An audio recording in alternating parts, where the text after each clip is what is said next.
BNP সংস্কারকে ভয় পায় না মন্তব্য করে দলটির মহাসচিব মির্জা ফখরুল ইসলাম আলমগীর বলেছেন, দুঃখজনকভাবে আমাদের দেশের কয়েকটি রাজনৈতিক দল পিআর পদ্ধতি প্রমোট নয়, শুধু পণ করে বসে আছে। এটা না হলে নির্বাচনে যাবে না। মঙ্গলবার দুপুরে জাতীয় প্রেস ক্লাবে জাতীয়তাবাদী স্বেচ্ছাসেবক দলের সাবেক কেন্দ্রীয় সভাপতি শফিউল বারী বাবুর পঞ্চম মৃত্যুবার্ষিকী উপলক্ষে শফিউল বারী স্মৃতি সংসদ কর্তৃক আয়োজিত স্মরণ সভা ও আলোচনা সভায় প্রধান অতিথির বক্তব্যে তিনি এসব কথা বলেন। বাংলাদেশের মানুষ পিআর বোঝে না উল্লেখ করে বিএনপি মহাসচিব বলেন, বেশ কিছু বিষয় সবাই একমত হচ্ছে, এটা ভালো দিক, কিন্তু সমস্যাটা তৈরি হয় যখন নতুন নতুন চিন্তা সামনে আসছে। এই চিন্তাগুলো আমাদের দেশ ও জাতির সঙ্গে পরিচিত নয়।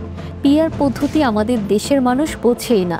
তারা বলে, পিআর কি জিনিস ভাই? তারা এখনও ইভিএমে ভোট দিতে পারে না ঠিক মতো, তাই তারা ভোটই দেয় না। তারা পিআর বুঝবে কি করে? এই চিন্তা ভাবনাগুলো থেকে দূরে সরে যেতে হবে।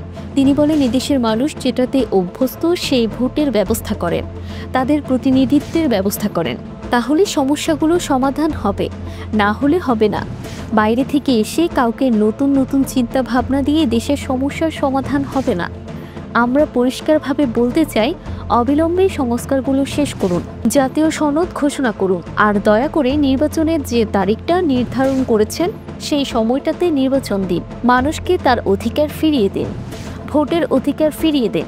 শফিউল বারী বাবুর স্মরণ সভায় সভাপতিত্ব করেন বিএনপির যুগ্ম মহাসচিব হাবিবুন নবী খান সোহেল। এছাড়াও বিশেষ অতিথির বক্তব্য দেন বিএনপি চেয়ারপারসনের উপদেষ্টা আমানুল্লাহ আমান, ভাইস চেয়ারম্যান আসাদুজ্জামান রিপন সহ বিএনপির বিভিন্ন পর্যায়ের নেতৃবৃন্দ।